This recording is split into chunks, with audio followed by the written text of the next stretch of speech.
किसी गांव में एक बहुत ही ज्ञानी पंडित रहता था। एक दिन वह अपने बचपन के दोस्त से मिलने के लिए दूसरे गांव में जा रहा था। उसका वह दोस्त बचपन से ही गूंगा और एक पैर से अपाहिज था। उस पंडित के गांव से उसके दोस्त का घर काफी दूर था। वहां जाने के लिए बीच बीच में कई सारे छोटे छोटे गांव पड़ते थे। पंडित रास्ते में अपनी धुन में चला जा रहा था। चलते चलते उसकी मुलाकात एक व्यक्ति से होती है। वह भी पंडित के साथ चलने लगता है। उस आदमी को देखकर पंडित बहुत खुश हो जाता है। उसने सोचा चलो अच्छा हुआ, साथ साथ चलने से उसका सफर आसानी से कट जाएगा। बात की शुरुआत करने के लिए उस पंडित ने उस व्यक्ति से उसका नाम पूछा तो उसने अपना नाम धर्मराज बताया। पंडित को यह नाम कुछ अजीब सा लगा, लेकिन उसने नाम के विषय में कुछ और पूछना उचित नहीं समझा। दोनों धीरे धीरे साथ में चल रहे थे, तभी रास्ते में एक गांव आता है। गांव का प्रवेश द्वार आते ही धर्मराज ने पंडित से कहा, तुम आगे चलो, मुझे इस गांव में एक काम है, मैं तुमसे आगे मिलता हूँ। पंडित ने कहा ठीक है। वह आगे रिश्ते में चल देता है। कुछ देर बाद उस गांव में खबर फैली कि एक व्यक्ति को सांड ने अपनी सींग में फंसाकर मार दिया है। जैसे ही सांड ने उस व्यक्ति को मारा, ठीक कुछ ही देर में धर्मराज पंडित के पास आ गया। फिर दोनों चलना शुरू कर देते हैं और चलते चलते एक दूसरे गांव के द्वार पर पहुंच जाते हैं। उस गांव के बाहर एक बड़ा और विशाल मंदिर बना हुआ था। वहां पर आराम करने की सुविधा काफी बढ़िया लग रही थी। पंडित के दोस्त का घर अभी वहां से बहुत दूर था और रात भी होने वाली थी। तो पंडित ने धर्मराज से कहा रात होने वाली है, पूरे दिन चलते चलते थक भी चुके हैं और भूख भी लग रही है, तो यहाँ पर भोजन करके यहीं पर हम विश्राम कर लेते हैं। फिर सुबह के समय आराम से आगे की यात्रा जारी करेंगे। धर्मराज ने कहा ठीक है, मुझे इस गांव में किसी को कुछ जरूरी सामान देने जाना है। तुम भोजन करके आराम करो, मैं बाद में आकर भोजन कर लूंगा। इतना कहकर वह वहां से चला जाता है। लेकिन उसके जाते ही कुछ ही देर बाद धुआं उठता हुआ दिखाई देता है और देखते ही देखते पूरे गांव में आग लग जाती है। पंडित ने हैरानी से सोचा कि यह धर्मराज जहां भी जाता है वहां कोई ना कोई अनहोनी जरूर हो जाती है। कुछ तो गड़बड़ है इस व्यक्ति में, लेकिन पंडित ने रात्रि में धर्मराज से कुछ भी पूछना उचित नहीं समझा। सुबह होते ही दोनों फिर से अपनी यात्रा शुरू कर देते हैं। कुछ देर चलने के बाद रास्ते में फिर से एक गांव आता है। धर्मराज ने फिर पंडित से कहा, आप आगे चलिए, मुझे इस गांव में अपने मित्र से मिलने जाना है। मैं अपने दोस्त से मिलने के बाद आगे रास्ते में मिलूंगा। यह कहकर धर्मराज वहां से चला गया। लेकिन पंडित इस बार आगे नहीं गया। वहीं खड़ा होकर धर्मराज को देखता रहा कि वह कहां जा रहा है और क्या करता है। तभी थोड़ी देर बाद लोगों की आवाज सुनाई देने लगी कि एक व्यक्ति को सांप ने काट लिया है और उसकी मृत्यु हो गई है। ठीक उसी समय धर्मराज फिर पंडित के पास पहुंच गया, लेकिन इस बार पंडित से रहा नहीं गया और उसने धर्मराज से पूछ ही लिया कि तुम जिस भी गांव में जाते हो वहां कोई ना कोई अनहोनी जरूर हो जाती है, क्या तुम मुझे बता सकते हो यह ऐसा क्यों हो रहा है? धर्मराज ने कहा, पंडित जी आप तो मुझे बहुत ज्ञानी मालूम पड़े थे, इसीलिए मैं आपके साथ चलने लगा था, क्योंकि ज्ञानियों का साथ बहुत अच्छा होता है। परंतु आप अभी तक समझ नहीं पाए कि मैं कौन हूँ। पंडित ने कहा, मैं समझ गया हूँ, लेकिन मुझे कुछ शंका है। अगर आप ही अपना उपयुक्त परिचय दे दे तो मेरे लिए आसानी होगी। तब धर्मराज ने जवाब दिया कि मैं यमदूत हूँ और यमराज की आज्ञा से उन लोगों के प्राण हरण करता हूँ जिनकी उम्र पूरी हो चुकी है। हालांकि पंडित को पहले से ही इस बात की आशंका थी, फिर भी धर्मराज के मुंह से ये बातें सुनकर वह घबरा गया। लेकिन वह हिम्मत करके पूछता है कि अगर तुम सच में यमदूत हो तो मुझे बताओ, अगले मृत्यु किसकी है? धर्मराज ने जवाब दिया, अगली मृत्यु तुम्हारे उसी मित्र की है जिससे तुम मिलने जा रहे हो, और उसकी मृत्यु का कारण भी तुम ही बनोगे। ये बात सुनकर पंडित सहम गया और सोच में पड़ गया कि अगर सच में यह धर्मराज यमदूत हुआ तो उसकी बात भी सच होगी और उसके कारण मेरे बचपन के सबसे अच्छे मित्र की मृत्यु हो जाएगी। तो सबसे अच्छा तो यही होगा कि मैं अपने मित्र से मिलने ही ना जाऊं। कम से कम मैं उसकी मृत्यु का कारण तो नहीं बनूंगा। धर्मराज ने मुस्कुराते हुए कहा, तुम जो सोच रहे हो वो सब मुझे पता है, मगर तुम्हारे अपने मित्र से मिलने ना जाने से नीति नहीं बदल जाएगी। तुम्हारे मित्र की मृत्यु तो निश्चित है और वह अगले कुछ ही पलों में घटित होने वाली है।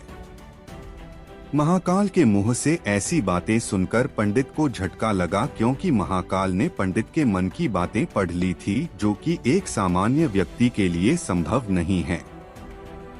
अब पंडित को विश्वास हो गया कि यह धर्मराज सचमुच में यमदूत ही है।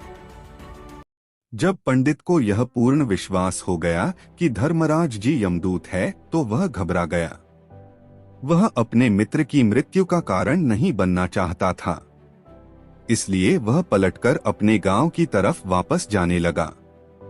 लेकिन जैसे ही पंडित वापस जाने के लिए मुड़ा, उसने देखा कि उसका मित्र तेजी से उसकी तरफ चला आ रहा है, जो कि पंडित को देखकर अत्यंत प्रसन्न दिखाई पड़ रहा था। अपने मित्र के आने की गति को देखकर पंडित को ऐसा लगा कि जैसे उसका मित्र काफी देर से उसका ही पीछा कर रहा है। लेकिन वह बचपन से ही गूंगा था और एक पैर से लंगड़ा भी था, इसलिए ना तो वह पंडित को आवाज देकर रोक पाया था और ना ही उस तक पहुंच पा रहा था। लेकिन जैसे ही वह पंडित के पास पहुंचा, अचानक ही जमीन पर गिर पड़ा और उसकी मृत्यु हो गई। पंडित हक्का बक्का होकर धर्मराज की ओर देखने लगा, जैसे कि वह पूछना चाह रहा हो कि आखिर क्या हुआ। धर्मराज पंडित के मन में उठ रहे प्रश्नों को समझ गया और बोला, तुम्हारे मित्र ने पिछले गांव में ही तुम्हें देख लिया था और मैं वहीं से ही तुम्हारा पीछा कर रहा था, लेकिन गूंगा और लंगड़ा होने की वजह से वह तुम तक नहीं पहुंच पाया। उसने अपनी पूरी ताकत लगाकर तुम तक पहुंचने का प्रयास किया, लेकिन बुढ़ापे में बचपन जैसी ताकत नहीं होती, इसलिए हार्ट अटैक होने के कारण उसकी मृत्यु हो गई, क्योंकि वह तुमसे मिलने के लिए अपनी सीमाओं को तोड़कर तुम्हारे पीछे भाग रहा था। इसलिए अपने मित्र की मृत्यु का कारण भी तुम ही कहलाओगे। अब पंडित को पूर्णतः यह विश्वास हो गया था कि धर्मराज एक यमदूत है और उसका कार्य जीवों के प्राण हरना है। लेकिन पंडित एक ज्ञानी व्यक्ति था। वह यह भी जानता था कि मृत्यु पर किसी का वश नहीं है, सबको एक ना एक दिन मरना ही है। यही सोचकर उसने अपने आप को संभाल लिया, लेकिन अचानक ही पंडित के मन में अपनी मृत्यु के बारे में जानने की इच्छा हुई। इसलिए उसने धर्मराज से पूछा कि जब मृत्यु मेरे दोस्त की होनी थी तो तुम शुरू से ही मेरे साथ क्यों चल रहे थे? यह प्रश्न सुनकर धर्मराज जोर से हंसा और बोला, मैं तो हर पल हर क्षण सभी के साथ चलता हूँ, किंतु लोग पहचान नहीं पाते, क्योंकि लोगों के पास अपनी समस्याओं के अलावा किसी और व्यक्ति, वस्तु या घटना के बारे में सोचने, समझने या उसे देखने का समय ही नहीं होता। पंडित ने कहा, तो क्या तुम ये बता सकते हो कि मेरी मृत्यु कब, कहाँ और कैसे होगी? महाकाल ने कहा, हालांकि किसी भी सामान्य जीव के लिए अपनी मृत्यु के बारे में जानना ठीक नहीं है, क्योंकि कोई भी जीव हो वो अपनी मृत्यु के बारे में जानकर बहुत दुखी हो जाता है। हालांकि तुम ज्ञानी व्यक्ति मालूम पड़ते हो और तुमने जिस तरीके से अपने मित्र की मृत्यु को सहन कर लिया है, उसे देखकर लगता है कि तुम अपनी मृत्यु के बारे में जानकर भी दुखी नहीं होंगे, तो तुम्हारी मृत्यु आज से ठीक 6 महीने बाद आज ही के दिन किसी दूसरे राज्य में फांसी लगने से होगी। और सबसे हैरानी की बात तो ये होगी कि तुम स्वयं ही खुशी से उस फांसी को स्वीकार कर लोगे। इतना कहकर धर्मराज वहां से चला गया, क्योंकि अब धर्मराज के पास पंडित के साथ चलते रहने का कोई कारण न था। इसके बाद पंडित ने अपने मित्र के शरीर का अंतिम संस्कार किया और यथाशक्ति उसके क्रियाकर्म करके अपने गांव वापस आ गया।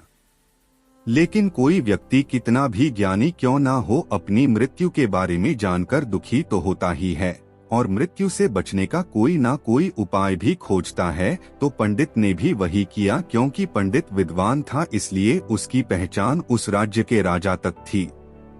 पंडित ने सोचा कि राजा के पास तो कई सारे ज्ञानी मंत्री हैं, वो मेरी मृत्यु से संबंधित समस्या का कोई न कोई समाधान निकाल ही लेंगे। पंडित यही सब सोचता हुआ राज दरबार में पहुंच जाता है और राजा से सारी घटना के बारे में बताता है। राजा ने अपने मंत्रियों को सारी समस्या बताई और उनसे सलाह मांगी। अंत में सभी ने विचार विमर्श करके कहा, अगर पंडित की बात सही है तो उसकी मृत्यु भी 6 महीने बाद ही होगी, लेकिन मृत्यु तो तब होगी जब वह किसी दूसरे राज्य में जाएगा। यदि वह किसी दूसरे राज्य में जाए ही ना तो मृत्यु ही नहीं होगी। मंत्रियों की यह सलाह राजा को भी सही लगी। इसके बाद पंडित के रहने की सारी व्यवस्था महल में ही कर दी गई और राजा के आदेश के बिना उस पंडित से किसी को भी नहीं मिलने दिया जाता था। लेकिन पंडित कहीं भी आ जा सकता था, ताकि पंडित को ये ना लगे कि वो राजा की कैद में है, परंतु पंडित डर के मारे स्वयं ही कहीं आता जाता नहीं था। धीरे धीरे महीने गुजरे गए और पंडित की मृत्यु का समय नजदीक आने लगा और अंततः वह भी दिन आ गया जिस दिन पंडित की मृत्यु होनी थी।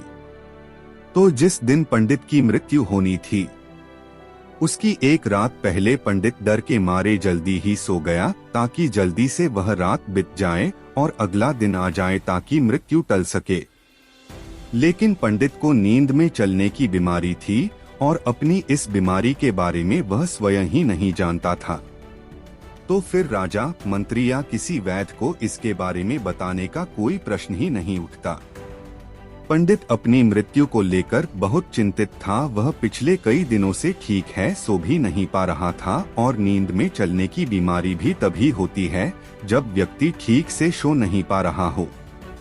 तो उस रात भी पंडित को नींद में चलने का दौरा पड़ा। वह उठा और महल से निकलकर अस्तबल में गया, क्योंकि पंडित राजा का खास मेहमान था। इसलिए किसी भी पहरेदार ने उसे नहीं रोका और ना ही किसी तरह की कोई पूछताछ की। अस्तबल में पहुंचकर वह सबसे तेज चलने वाले घोड़े की पीठ पर सवार होकर नींद में ही अपने राज्य की सीमा से बाहर दूसरे पड़ोसी राज्य में चला गया। इतना ही नहीं, वह दूसरे राज्य के राजा के महल में पहुंच गया। उस महल के पहरेदारों ने भी उसे नहीं रोका और ना ही कोई पूछताछ की। सभी लोग रात्रि का अंतिम प्रहार होने के कारण गहरी नींद में थे। वह पंडित सीधे राजा के सैन्य कक्ष में पहुंचा, जहां राजा और रानी सो रहे थे। वह पंडित वही जाकर सो गया। सुबह हुई तो राजा ने पंडित को रानी के बगल में सोया हुआ देखा तो है बहुत क्रोधित हो गया। राजा ने पंडित को कैद करने का आदेश दे दिया। पंडित गिरफ्तार हो गया, लेकिन पंडित तो भौचक्का था। उसे तो कुछ समझ नहीं आ रहा था कि आखिर वह दूसरे राज्य में और राजा के सैन्य में कैसे पहुंचा। लेकिन वहां उसकी ये सब सुनने वाला कोई नहीं था। राजा ने पंडित को दरबार में पेश करने का आदेश दिया। कुछ देर बाद उस पंडित को दरबार में लाया गया। पंडित को देखते ही राजा इतना आग बबूला हो गया कि उसे फांसी पर चढ़ा देने का हुक्म सुना दिया। फांसी की सजा सुनकर पंडित कांप गया, लेकिन फिर भी थोड़ी सी हिम्मत जुटाकर राजा से बोला, महाराज, मैं नहीं जानता कि मैं राजमहल तक कैसे पहुंचा। मैं यह भी नहीं जानता हूं कि आपके सैन्य कक्ष तक मैं कैसे आया और आपके महल के किसी पहरेदार या सैनिक ने मुझे रोका क्यों नहीं। लेकिन मैं इतना जरूर जानता हूं कि आज मेरी मृत्यु होनी थी और वो होनी भी जा रही है। राजा को यह बात थोड़ी अजीब लगी। उसने पंडित से पूछा, तुम्हें कैसे पता कि आज तुम्हारी मृत्यु होनी है? राजा के इस प्रश्न के जवाब में पंडित ने पिछले 6 महीने का सारा वाकया राजा को सुना दिया और बोला, महाराज, मेरा क्या किसी भी सामान्य व्यक्ति में इतना साहस नहीं कि वह राजा के सैन्य कक्ष में राजा की उपस्थिति में रानी के साथ सो जाए। राजा को पंडित की बात में थोड़ा तर्क दिखाई पड़ा, परंतु उसने सोचा कि यह मृत्यु से बचने के लिए धर्मराज और उसके द्वारा अपनी मृत्यु की भविष्यवाणी की कहानी बना रहा है। इसलिए राजा ने पंडित से कहा, यदि तुम्हारी बात सत्य है और आज ये तुम्हारी मृत्यु का दिन है, जैसा कि यमदूत धर्मराज ने तुमसे कहा था, तो आज तुम्हारी मृत्यु का कारण मैं नहीं बनूंगा। लेकिन यदि तुम्हारी बात झूठी निकली तो निश्चित ही आज तुम्हारी मृत्यु का दिन होगा, क्योंकि जिस राज्य से पंडित आया था उस राज्य का राजा इस राजा का मित्र था। इसलिए इस राजा ने तुरंत अपने कुछ सैनिकों को पड़ोसी राजा के पास भेजकर पंडित की बात की सत्यता का प्रमाण मांगा। भेजे गए सैनिक शाम तक लौटे और उन्होंने राजा को बताया कि महाराज, पंडित जो कुछ भी कह रहा है वो सब सत्य है। पड़ोसी राज्य के राजा ने पिछले 6 महीने से पंडित के रहने की सारी व्यवस्था अपने ही महल में कर रखी थी। पंडित राजा का खास मेहमान था। कल शाम राजा आखिरी बार पंडित से उसके कक्ष में मिले थे और उसके बाद यह इस राज्य में कैसे पहुंच गया, इसकी जानकारी किसी को भी नहीं है। इसलिए उस राज्य के राजा के अनुसार पंडित को फांसी की सजा देना ठीक नहीं है। लेकिन राजा के सामने एक नई समस्या थी, क्योंकि उसने बिना पूरी बात जाने ही पंडित को फांसी की सजा सुना दी थी। इसलिए अगर पंडित को फांसी नहीं दी जाती तो राजा के वचन का अपमान हो जाएगा, लेकिन अगर राजा की बात का मान रखा जाए तो बेवजह ही एक निर्दोष व्यक्ति की मौत हो जाएगी। राजा ने अपने सभी मंत्रियों से इस बारे में सुझाव मांगा तो मंत्रियों ने राजा को सुझाव दिया कि महाराज, पंडित को एक कच्चे सूत के धागे से फांसी लगवा दी जाए। इससे आपके कथन का भी मान रह जाएगा और कच्चे सूत के धागे से पंडित को फांसी भी नहीं लगेगी और उसके प्राण भी बच जाएंगे। राजा को मंत्रियों का यह सुझाव पसंद आया और उसने ऐसा ही करने का आदेश दे दिया। पंडित के लिए कच्चे सूत के धागे से फांसी का फंदा बनाया गया और नियम के अनुसार पंडित को फांसी पर चढ़ाया जाने लगा। सभी लोग बहुत खुश थे कि ना तो पंडित मरेगा और ना ही राजा का वचन खाली जाएगा। पंडित को भी पूर्ण विश्वास था, ये सूत के धागे से तो उसकी मृत्यु हो ही नहीं सकती। इसलिए उसी पर चढ़ने के लिए तैयार हो गया। जैसा कि धर्मराज ने भविष्यवाणी की थी कि तुम खुद ही अपनी फांसी को स्वीकार करोगे, लेकिन जैसे ही पंडित को फांसी दी गई, सूत का धागा तो टूट गया, लेकिन टूटने से पहले उसने अपना काम कर दिया था। पंडित के गले की एक नस सूत के धागे के झटके से कट चुकी थी और पंडित जमीन पर पड़ा तड़प रहा था। उसी पल उसके गले से खून की फुहार निकल रही थी और देखते ही देखते पंडित का शरीर पूरी तरह से शांत हो गया। सभी लोग आश्चर्यचकित थे और पंडित को मरता हुआ देख रहे थे। किसी को विश्वास नहीं हो रहा था कि कच्चे सूत के धागे से भी किसी इंसान की मृत्यु हो सकती है। लेकिन घटना तो घट चुकी थी, नियति ने अपना काम कर दिया था और धर्मराज की भविष्यवाणी सच हो चुकी थी। श्रीमद् भागवत गीता में भगवान श्री कृष्ण ने कहा है, जो होना होता है वो होकर ही रहता है। हम चाहे कितनी ही सावधानी बरतें, कितना ही उपाय कर लें, लेकिन घटना और घटना की पूरी प्रणाली पहले से ही तय होती है, जिसे हम थोड़ा सा भी इधर उधर नहीं कर सकते हैं। दोस्तों, शायद इसीलिए ईश्वर ने हमें भविष्य जानने की क्षमता नहीं दी है, ताकि हम अपने जीवन को ज्यादा बेहतर तरीके से जी सकें, और यही बात उस पंडित पर भी लागू होती है। अगर पंडित ने महाकाल से अपनी मृत्यु के बारे में ना पूछा होता तो 6 महीने तक राजा के महल में कैद रहकर डर डर कर जीने की बजाय ज्यादा बेहतर जीवन जीता। तो दोस्तों, उम्मीद करता हूँ आपको इस कहानी से एक अच्छी सीख मिली होगी। यह कहानी आपको कैसी लगी हमें कमेंट बॉक्स में कमेंट करके जरूर बताएं और इस वीडियो को अपने दोस्तों के साथ जरूर शेयर करें ताकि उन्हें भी इस कहानी से कुछ सीखने को मिल सके। धन्यवाद।